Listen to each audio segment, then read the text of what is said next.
সরকার দলীয় সংসদীয় কমিটির প্রথম বৈঠক নিয়ে আরো জানাতে সংসদ ভবন থেকে যোগ দিয়েছেন আমাদের সহকর্মী রেজওয়ানুল হক। রেজওয়ানুল হক, এই সংসদীয় কমিটির প্রথম বৈঠকের বিষয়ে কি তথ্য আছে আপনার কাছে জানাবেন? দেখুন, সংসদীয় কমিটির প্রথম যে বৈঠকটি হচ্ছে সরকার দলের সংসদীয় সভা, সেটি কিন্তু এখনো চলছে। তবে এটি শেষ হওয়ার পরে আমরা এলইডি হলে অবস্থান করছি। এখানে এসে বিএনপির তরফ থেকে অর্থাৎ সরকারের তরফ থেকে একটি ব্রিফিং করা হবে। সেখানে সবকিছু খোলাসা করা হবে, তাদের কি কি সিদ্ধান্ত হয়েছে, কি নিয়ে আজকে বৈঠক হয়েছে, সভায় কিভাবে দিক নির্দেশনা দেওয়া হয়েছে প্রধানমন্ত্রী তারেক রহমানের তরফ থেকে, এই বিষয়গুলি খোলাসা করা হবে।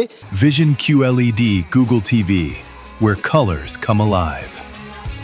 এই এলইডি হলে সংসদ ভবনের।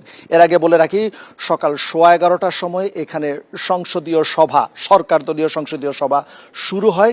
সেখানে আমরা দেখেছি যে সরকার দলীয় যারা এমপি মন্ত্রী রয়েছেন তারা একে একে সকাল 10টা নাগাদই কিন্তু প্রবেশ করতে থাকেন এবং তারা যেটি সাংবাদিকদের সাথে বলেছেন যে সংসদটি আসলে কতটুকু প্রাণবন্ত করা যায়, অংশগ্রহণমূলক করা যায় এবং সংসদের যে রীতিনীতি আছে সেই রেওয়াজ অনুযায়ী কিভাবে এটি আরো সুষ্ঠুভাবে পরিচালনা করা যায়, সেই বিষয়েই কিন্তু দিক নির্দেশনা আসবে আজকের সভা থেকে প্রধানমন্ত্রীর নেতৃত্বে।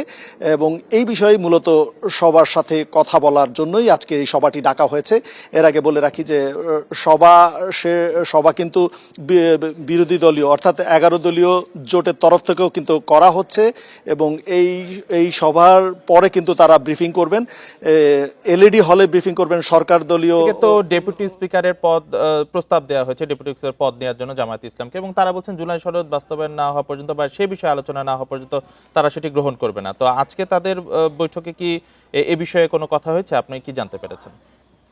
দেখুন, বিরোধী দল অর্থাৎ 11 দলীয় জোটের তরফ থেকে যে সভাটি ডাকা হয়েছে সেখানে কিন্তু এনসিপির সদস্যরাও ছিলেন, যারা মনোনীত হয়েছেন এমপি হিসেবে, যারা জয়লাভ করেছেন তারাও কিন্তু এই সভায় উপস্থিত হয়েছেন। তারা একযোগে সভাটি করেছেন এবং এই সভা শুরুর আগে জামাতের সেক্রেটারি জেনারেল যিনি মিয়া গোলাম পারোয়ার, তিনি কিন্তু সাংবাদিকদের সাথে একটু কথা বলে যান এবং সেখানে তিনি খোলাসা করেছেন যে জুলাই চার্টার অর্থাৎ জুলাই সনদ নিয়ে যে সিদ্ধান্ত হয়েছিল নির্বাচনের আগে সেইটি আসলে বাস্তবায়ন না হওয়া পর্যন্ত তারা বিরোধী দলের তরফ থেকে, যেটি সরকার দলের তরফ থেকে আহ্বান করা হয়েছে ডেপুটি স্পিকারের পদটি দেওয়ার জন্য, সেটি তারা দেবেন না বলে সাফ জানিয়ে দিয়েছেন এবং এই বিষয়ে বিস্তারিত বলা হবে, বিস্তারিত তথ্য তুলে ধরা হবে সাংবাদিকদের কাছে আজকে 11 দলীয় জোটের তরফ থেকে যে সভাটি হচ্ছে এটি শেষে। এর আগে তিনি আরো খোলাসা করে বলেছেন যে জুলাই ঐক্যমত্যের পক্ষ থেকে যে বিষয়গুলি তুলে ধরা হয়েছিল অর্থাৎ সংবিধান সংস্কার থেকে শুরু করে দেশের সার্বিক বিষয়ে যে একটি চার্টার তৈরি করা হয়েছিল সংস্কার হিসেবে, সেই বিষয়টি রফা দফা হতে হবে, সেটি নিয়ে আলোচনা হতে হবে সংসদে। এরপরই মূলত বিরোধী দলের তরফ থেকে ডেপুটি স্পিকারের পদটি দেওয়া যায় কিনা সে বিষয়ে তারা ভেবে দেখবেন এবং এরপর এটি আসলে বিরোধী দলীয় যিনি নেতা আছেন অর্থাৎ জামায়াত ইসলামের আমির ডক্টর শফিকুর রহমান, তিনি মূলত এই সিদ্ধান্তটি জানাবেন। জি, সংসদ ভবন থেকে জানাচ্ছিলেন জ্যেষ্ঠ প্রতিবেদক রেজওয়ানুল হক।